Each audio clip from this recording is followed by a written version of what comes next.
Hi, I'm Will, and in this video, I want to share with you some tips on how you can overcome the insecurities you have about your ethnicity or your race in terms of your success in life.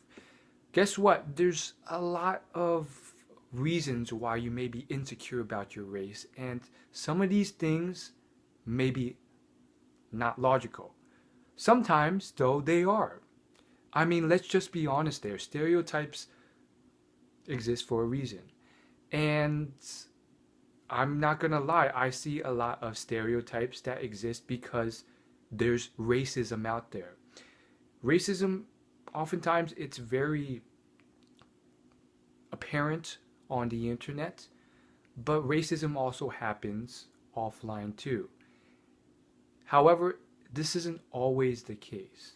You know, I studied a lot of dating advice, and a lot of dating coaches, especially those that helped specific ethnicities, they have very well noticed specific tendencies for, let's say, the Asian culture to be very averse to things if they were born in America versus those who came over here after growing up in Asia. The ones who came over here coming from Asia, they very rarely were insecure because they were at the apex of their society. Whereas many who grew up here and even became successful, a lot of them still had a ugly duckling syndrome where they still felt insecure because of tendencies or memories of their childhood. So I'm not going to address it like it doesn't exist. But I don't want to make you think that this is all that there is. So the first thing I want to share with you, there's going to be 5 things. The first thing is to realize that the world is not always like this. And I'm not going to lie, for me, when I was younger, and even now, I've definitely had many moments where I thought, maybe it's because of my ethnicity, or maybe I'll be left out because of my ethnicity. And the first thing you have to realize is that not everyone is like this.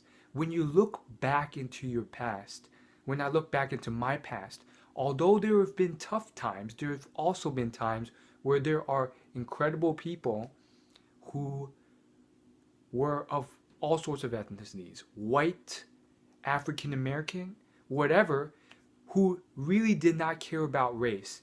They really accepted you for whatever race you are. If you were a cool person, if you were friendly, if you were fun, these people would hang out with you. They would be cool to you. They would help you out. And I've had experiences like that, and maybe you have too, but you may have overlooked them because you were so focused on those who were maybe not so nice. Who knows what it was? So realizing that there are great people out there is the first step to overcoming this. And I'm glad to say that I remember a lot of instances where there were really cool people, sometimes really popular people who were much more popular than me and white, who were just as friendly and nice to me, regardless of what ethnicity I was. The second thing is to realize that as far as things go, you really have to put yourself out there and test. You know, despite my insecurities, one thing I wanted to do was to see what the actual results were. So I would go out there and extend my hand, even though there was a chance of rejection or people being mean. And I've done this, and guess what? People of all ethnicities, white, African American, ethnicities that may, for whatever reason, I may have thought, okay, maybe they don't want to interact with me.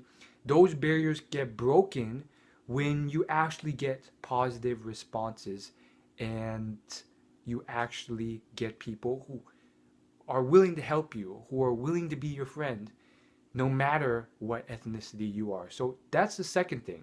The third thing is to focus on those positive interactions. Sometimes, for some people, it's not so good to focus on the numbers. What percentage of people rejected me? Because that might force you into a place where you focus on the rejections rather than what you should focus on. Other people, focusing on the numbers is good because regardless if some rejected them or were mean to them, others, a good healthy percentage, were surprisingly nice, and it was much higher than you would have expected. Number four, the fourth thing you can try and do is to look to communities that are multicultural. These will help you in terms of getting used to it, seeing that it's accepted, and all sorts of good stuff.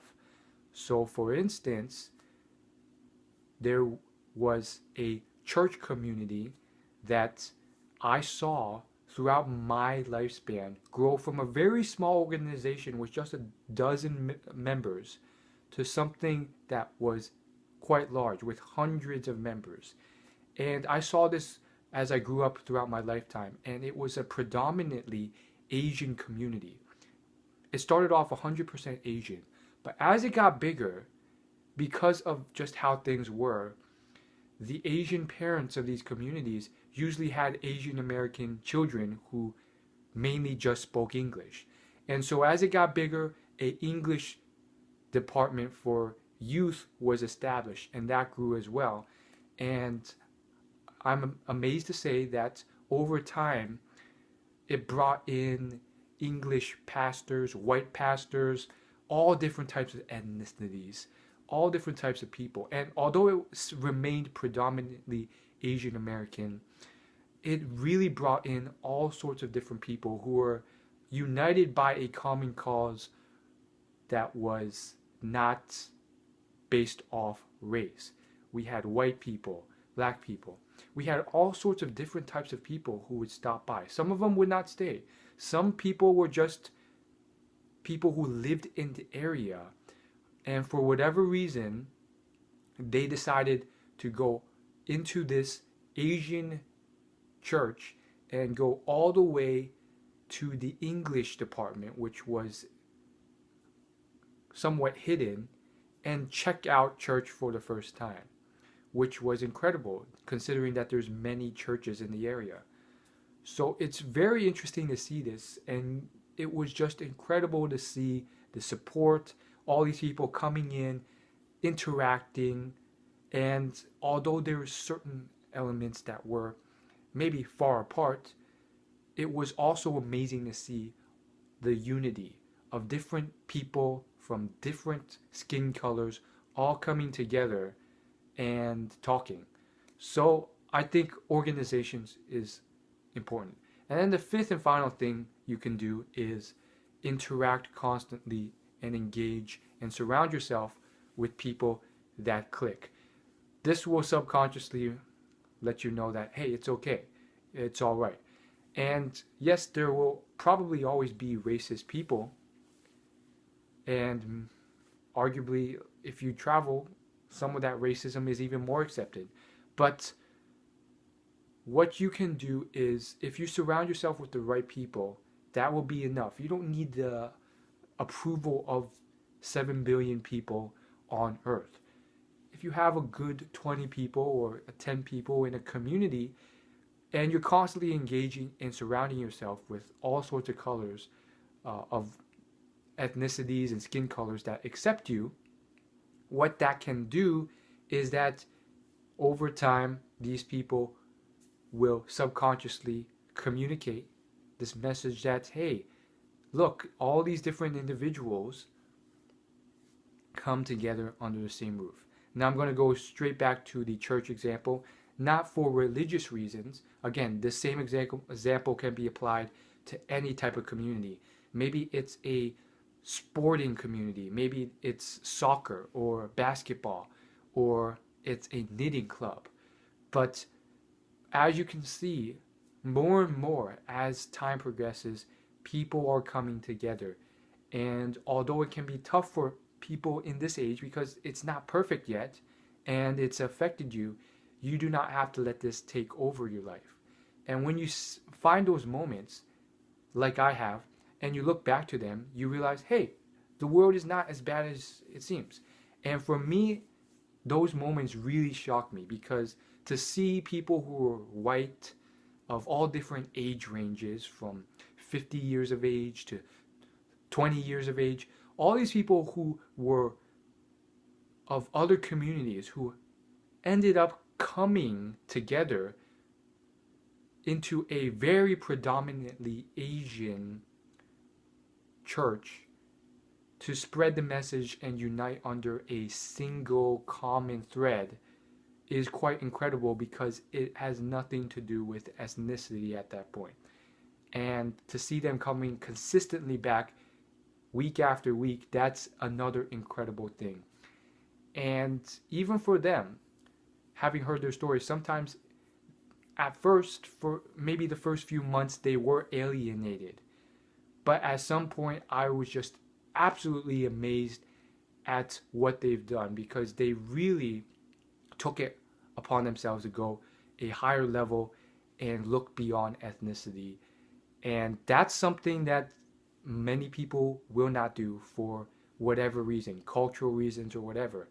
And seeing those stories in person can really just change your perspective, because I mean, for most people, they cannot do that. They cannot go into a place where everyone, 99% of the people there, are different ethnicity, they speak a different language, they have a different culture, they have a different skin color, and to go there and be accepted and speak to these people as equals and really just become a part of that place, that is an incredible thing. And those types of stories, unfortunately, are usually not spread to millions of people.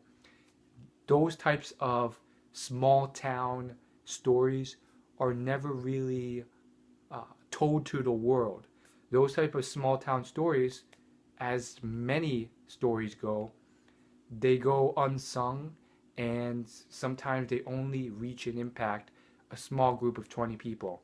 However, that does not mean that these things are not worth your time. A lot of incredible things happen that are not shared virally with millions of people, and they're still worthy of incredible amounts of time. There's a lot of jobs, a lot of stuff that go unsung. So the point is, try these activities and see if they help you. Thanks for watching this video.